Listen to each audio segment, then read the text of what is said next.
નમસ્કાર દોસ્તો, સુપરફાસ્ટ તાજા સમાચારમાં તમારું સ્વાગત છે। દેશ, દુનિયા અને ગુજરાતના તાજા, મોટા અને સૌથી મહત્વપૂર્ણ સમાચાર જાણીએ તે પહેલા તમે ચેનલમાં નવા હોય તો ચેનલને જરૂરથી સબસ્ક્રાઇબ કરીને વિડીયોને લાઇક કરી દેજો।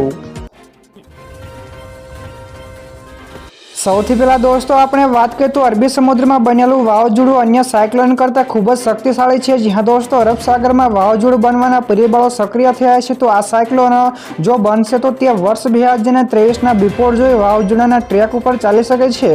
તો આવા સંજોગોમાં તે સૌરાષ્ટ્ર તેમજ કચ્છ કે પાકિસ્તાનના દરિયાકાંઠે પહોંચી શકે છે। તો નિષ્ણાતોનું માનવું છે કે આ વાવાઝોડું અન્ય સાયક્લોનની સરખામણીએ ખૂબ જ વધુ શક્તિશાળી બનવાની શક્યતાઓ ધરાવે છે। તો દોસ્તો બીજા સૌથી મોટા સમાચાર સામે આવ્યા છે ખેડૂતો માટે સારા સમાચાર। તો રાજ્ય તેમજ કેન્દ્ર સરકાર દ્વારા વિવિધ પાકોના ખેડૂતો પાસેથી ટેકાના ભાવે ખરીદી કરવામાં આવે છે। તો આ વર્ષે કેન્દ્ર સરકાર દ્વારા રવિ માર્કેટિંગ સિઝન 2025-26 અંતર્ગત ટેકાનો ભાવ ઘઉં માટે ₹2425 પ્રતિ ક્વિન્ટલ જાહેર કરવામાં આવ્યો હતો। તો જેના ઉપર રાજ્ય સરકાર દ્વારા ટેકાના ભાવ ઉપરાંત ₹150 પ્રતિ ક્વિન્ટલ બોનસ પણ આપવામાં આવશે। તો દોસ્તો ત્યાર પછી આગળ વધુ એક સૌથી મોટા સમાચાર। પરેશ ગોસ્વામીની મોટી આગાહી, કહ્યું કે પાકિસ્તાનના દરિયાકાંઠે નજીક વાવાઝોડું। જ્યાં દોસ્તો ગુજરાતમાંથી વાવાઝોડાનો ખતરો મંડરાઈ રહ્યો છે, ત્યારે હવામાન નિષ્ણાત પરેશ ગોસ્વામીએ ફરી એકવાર આગાહી આપતા જણાવ્યું છે કે થોડાક સમયમાં આ વાવાઝોડું પાકિસ્તાનના દરિયાકાંઠે પહોંચી શકે તેવી શક્યતાઓ દેખાઈ રહી છે। તો આની અસર ગુજરાતના ઘણા બધા વિસ્તારોમાં પણ જોવા મળશે। તો ભારે પવન સાથે ધોધમાર વરસાદ પણ પડશે તેવી આગાહી કરી છે। તો દોસ્તો બીજા સૌથી અગત્યના સમાચાર સામે આવ્યા છે। મુખ્યમંત્રીનો મોટો નિર્ણય, તો લોકોને થશે મોટો ફાયદો। જ્યાં દોસ્તો મુખ્યમંત્રી ભૂપેન્દ્ર પટેલ સમક્ષ ઉત્તર ગુજરાત અને સૌરાષ્ટ્ર વિસ્તારોના કિસાનો અગ્રણીઓ દ્વારા કરાયેલી રજૂઆતોનો સંવેદનાત્મક પ્રતિસાદ આપતા તેમણે આ ખેડૂત હિતલક્ષી મોટો નિર્ણય કર્યો છે। તો મુખ્યમંત્રીએ તારીખ 30 જૂન 2025 સુધી નર્મદાનું 30,689 MCFT પાણી ઉત્તર ગુજરાત અને સૌરાષ્ટ્રના વિસ્તારો માટે ફાળવવાનો નિર્ણય કર્યો છે। તો ઉત્તર ગુજરાત માટે નર્મદાનું 14,539 MCFT અને સૌરાષ્ટ્ર માટે 16,150 MCFT પાણી અપાશે। ત્યાર પછી દોસ્તો આગળ વધુ એક સૌથી અગત્યના સમાચાર। રેડ એલર્ટ, તો પાણીમાં બાઇક સાથે યુવક પણ સાથે તણાયો। જ્યાં દોસ્તો દેશના ઘણા બધા રાજ્યોમાં વરસાદ પડી રહ્યો છે, ત્યારે આસામ, મેઘાલય, ગોવા તેમજ કર્ણાટકમાં પણ ભારે વરસાદ પડી રહ્યો છે। તો હવામાન વિભાગે ગોવામાં રેડ એલર્ટ જાહેર કર્યું છે। તો ગોવામાં ભારે વરસાદના કારણે રસ્તાઓ પાણીમાં ડૂબી ગયા છે। તો રસ્તાઓ પર પાણીનો પ્રવાહ એટલો વધારે હતો કે બાઇક સવારો પણ તેમની બાઇકો સાથે તણાઈ ગયા હતા। તો આવી સ્થિતિમાં રાજ્ય સરકારે ધોધ, જંગલો અને ટ્રેકિંગ સ્થળોએ પણ પ્રવેશ ઉપર પ્રતિબંધ મૂક્યો છે। ત્યારબાદ દોસ્તો ફટાફટ આગળના બીજા સમાચારની વાત કરવામાં તો ગુજરાતવાસીઓને એલર્ટ રહેવાની સૂચના છે। જ્યાં દોસ્તો હવામાન વિભાગ તેમજ નિષ્ણાતો દ્વારા આગામી સમયમાં વાવાઝોડા અને અતિભારે વરસાદને લઈને એલર્ટ જાહેર કરવામાં આવ્યું છે। તો અરબી સમુદ્રમાં આગામી 12 કલાકમાં લો પ્રેશર બનવાની તેમજ એ પછીના 12 કલાકમાં ડિપ્રેશનમાં ફરે તેવું પૂર્વાનુમાન છે। તો એના કારણે ગુજરાતના અલગ અલગ જિલ્લાઓમાં ગાજવીજ તેમજ ભારે પવન સાથે વરસાદની આગાહી કરવામાં આવી છે। તો દોસ્તો બીજા સૌથી મહત્વપૂર્ણ સમાચાર સામે આવ્યા છે। કમોસમી વરસાદને લઈને કેરીના 17,000 બોક્સ પલળી જતા ભારે નુકસાન થયું। જ્યાં દોસ્તો કમોસમી વરસાદને લઈને જૂનાગઢ માર્કેટિંગ યાર્ડમાં કેરીના 17,000થી વધારે બોક્સને નુકસાન થતા વેપારીઓને લાખો રૂપિયાનો ફટકો પડ્યો છે। તો ગઈકાલે સવારથી જ જૂનાગઢમાં કમોસમી વરસાદ પડતાની સાથે જ માર્કેટિંગ યાર્ડમાં રહેલા 17,000 કરતાં પણ વધારે કેરીના બોક્સ પલળી ગયા હતા અને ધોધમાર વરસાદના કારણે ખેડૂતોને તેમજ વેપારીઓને કેરીના પાક તેમજ બોક્સમાં પારાવાર નુકસાનીનો સામનો પણ કરવો પડ્યો હતો। તો દોસ્તો ત્યાર પછી આગળ વધુ એક સૌથી મહત્વપૂર્ણ સમાચાર। આજનો દિવસ આ જિલ્લા માટે ભારે। જ્યાં દોસ્તો અરબી સમુદ્રમાં સર્જાયેલ સાયક્લોનિક સર્ક્યુલેશનના કારણે રાજ્યના અનેક જિલ્લાઓમાં વરસાદી માહોલ રહે તેવી હવામાન વિભાગે આગાહી કરી છે। તો તારીખ 21થી લઈને 26 મે સુધી ભારે પવન તેમજ ગાજવીજ સાથે ભારે વરસાદની આગાહી કરી છે। તો અનેક જિલ્લાઓમાં રેડ એલર્ટ તેમજ યલો એલર્ટ જાહેર પણ કરાયું છે। તો આજે એટલે કે 22 તારીખના રોજ ભરૂચ, છોટાઉદેપુર તેમજ નર્મદા જિલ્લામાં ભારે વરસાદની ચેતવણી છે। તો આગામી 7 દિવસ ગુજરાતમાં અનેક જિલ્લાઓમાં ભારેથી અતિભારે વરસાદી માહોલ પણ રહેવાની આગાહી કરાઈ છે। ત્યાર પછી દોસ્તો આ સિવાયના બીજા સમાચારની ઝડપથી વાત કરવામાં તો રેડ એલર્ટ જાહેર તો અહીં ખાબકશે અતિભારે વરસાદ, જ્યાં દોસ્તો હવામાન વિભાગે ફરી એકવાર અતિભારે વરસાદની આગાહી કરી છે. તો ગુજરાતના 5થી વધારે જિલ્લાઓમાં રેડ એલર્ટ આપવામાં આવ્યું છે, જ્યારે અન્ય કેટલાક જિલ્લાઓમાં ઓરેન્જ એલર્ટ આપવામાં આવ્યું છે. તો ભાવનગર, અમરેલી, ગીર સોમનાથ, દ્વારકા, ભરૂચ, સુરત, નર્મદા, વડોદરા તેમજ છોટાઉદેપુરમાં રેડ એલર્ટ જાહેર કરાયું છે. તો આ સિવાય કેટલાક વિસ્તારોમાં ભારેથી અતિભારે વરસાદ ખાબકી શકે છે. તો આગામી કેટલાક દિવસો પણ હજુ પણ ભારેથી અતિભારે વરસાદની આગાહી છે.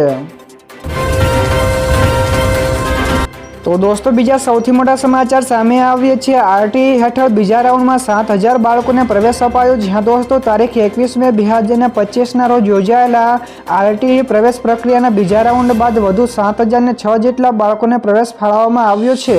તો આ બીજા રાઉન્ડમાં પ્રવેશ મેળવેલ વિદ્યાર્થીઓએ તારીખ 28 મે 2025 બુધવાર સુધીમાં જે તે શાળામાં શાળા સમય દરમિયાન રૂબરૂ હાજર થઈને જરૂરી આધાર પુરાવા જમા કરાવવાની પ્રવેશ નિયત કરાવી લેવાનો રહેશે.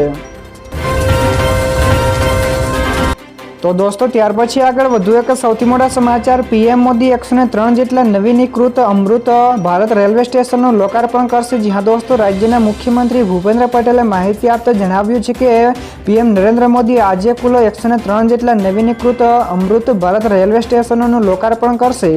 તો ખુશીની વાત એ છે કે તેમાં ગુજરાતના પણ 18 રેલવે સ્ટેશન હશે. તો આ સ્ટેશનને રૂપિયા 1100 કરોડના ખર્ચે નવીનીકૃત કરવામાં આવ્યા છે. તો સ્ટેશન ઉપર વેઇટિંગ એરિયા, ટોયલેટ, પ્લેટફોર્મ તેમજ રૂફિંગ તેમજ હરિયાળી તેમજ દિવ્યાંગો માટે સુવિધા પણ વિકસાવવામાં આવી છે. તો દોસ્તો બીજા સૌથી અગત્યના સમાચાર સામે આવ્યા છે. ચંડોળાના કાટમાળથી ચોમાસામાં અમદાવાદના ભૂવા પુરાશે. જ્યાં દોસ્તો ચંડોળા તળાવ વિસ્તારમાં બીજા ફેઝમાં ચુસ્ત પોલીસ બંદોબસ્ત વચ્ચે ગેરકાયદેસર 8,500થી વધારે નાના મોટા તેમજ કાચા પાકા મકાનો તોડી પાડવામાં આવ્યા છે. તો મકાનોના બાંધકામોને 50,000 ટન કાટમાળ એકત્રિત થયો છે. તો આ કાટમાળને કોર્પોરેશન દ્વારા રિસાયકલ કરીને paver black, bench, cement block તેમજ અન્ય ચીજ વસ્તુઓ બનાવવામાં આવશે. તેમજ ચોમાસામાં પણ ખાડા પૂરવા માટે આ ઉપયોગમાં લેવાશે. ત્યાર પછી દોસ્તો આગળ વધુ એક સૌથી અગત્યના સમાચાર. 5 વર્ષ બાદ ફરી શરૂ થશે કૈલાસ માનસરોવરની યાત્રા. જ્યાં દોસ્તો કૈલાસ માનસરોવર હિન્દુઓ માટે એક મહત્વપૂર્ણ ધાર્મિક સ્થળ છે. તો કોરોના મહામારી તેમજ સરહદ સંઘર્ષના કારણે બંધ રાખવામાં આવી હતી, પરંતુ વર્ષ 2025માં જૂન મહિનામાં આ યાત્રા ઉત્તરાખંડ તેમજ સિક્કિમ થઈને પૂર્ણ થશે. તો આ વખતે કૈલાસ માનસરોવર યાત્રા 30 જૂનથી શરૂ થશે અને 25 ઓગસ્ટ 2025 સુધી ચાલશે. તો આ વખતે વિદેશ મંત્રાલય સ્વાસ્થ્ય તેમજ દસ્તાવેજોની તપાસ માટે પણ દિલ્હીમાં 3 દિવસ રાખ્યા છે. ત્યારબાદ દોસ્તો ફટાફટ આગળના બીજા સમાચારની વાત કરવામાં આવે તો કોરોના સામે લડવા ગુજરાત સજ્જ છે. જ્યાં દોસ્તો ગુજરાતમાં કોરોનાના નવા 8 કેસ નોંધાતા આરોગ્ય વિભાગ સક્રિય થઈ ગયો છે. તો ગુજરાતની હોસ્પિટલોમાં આઇસોલેશન વોર્ડ પણ તૈયાર કરાઈ રહ્યા છે. તો ઓક્સિજન ટેન્ક, પીપીઈ કિટ તેમજ વેન્ટિલેટર તેમજ દવાઓ સહિતની વ્યવસ્થાઓ પણ ઊભી કરાઈ રહી છે. તો અમદાવાદની સિવિલ હોસ્પિટલમાં 1200 જેટલા બેડોની હોસ્પિટલ તેમજ 20,000ની 2 ઓક્સિજન ટેન્ક પણ તૈયાર રાખવામાં આવી છે. તો રાજકોટ સિવિલમાં પણ 20 બેડનો ખાસ વોર્ડ પણ ઊભો કરાયો છે. ત્યાર પછીના આગળના બીજા સમાચાર શેર માર્કેટ વિશે પણ મળ્યા છે. તો બજાર લીલા નિશાન ઉપર બંધ થયું. જ્યાં દોસ્તો સપ્તાહના ત્રીજા દિવસે શેર બજાર વધારા સાથે બંધ થયું. તો સેન્સેક્સમાં 410 પોઈન્ટના વધારા સાથે 81,596ના સ્તરે બંધ થયો, જ્યારે નિફ્ટીમાં પણ 129 પોઈન્ટના ઉછાળા સાથે 24,813ના સ્તરે બંધ થયો હતો. તો ભારત ઇલેક્ટ્રોનિક્સ, HAL, DLF તેમજ ઇન્ડિયન હોસ્ટેલ્સ કંપની તેમજ ABB ઇન્ડિયાના શેરોમાં સૌથી વધારે ઉછાળો જોવા મળ્યો હતો. તો દોસ્તો બીજા સૌથી મહત્વપૂર્ણ સમાચાર સામે આવ્યા છે. ગાઝામાં ઇઝરાયેલનો ભીષણ હુમલો. તો 64 જેટલા લોકોના મોત થયા. જ્યાં દોસ્તો ઇઝરાયેલે ફરી એકવાર ગાઝામાં ભીષણ હુમલો કર્યો છે, જેમાં સમાચાર એજન્સી AP અનુસાર આ ઇઝરાયેલી હુમલામાં 64 જેટલા લોકોના મોત થયાના અહેવાલ છે. તો ઘણા બધા લોકો પણ ઘાયલ થયા છે. તો તમને જણાવી દઈએ કે ઇઝરાયેલે આખા ગાઝાને કબજે કરવાની યોજના ઉપર કામ શરૂ કરી દીધું છે. તો આ જ કારણ છે કે ઇઝરાયેલી સેનાએ આખા શહેરને યુદ્ધ ક્ષેત્ર જાહેર કર્યું છે.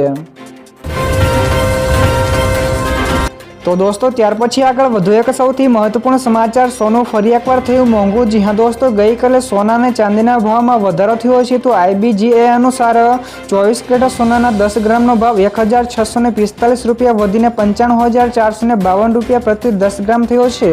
તો સોનાનો ભાવ 93,807 રૂપિયા પ્રતિ 10 ગ્રામે હતો। તે જ સમયે ચાંદીના ભાવમાં પણ 1775 રૂપિયા વધીને 97,475 રૂપિયા થયો છે। તો અગાઉ ચાંદીનો ભાવ 95,800 રૂપિયા પ્રતિ કિલોએ હતો।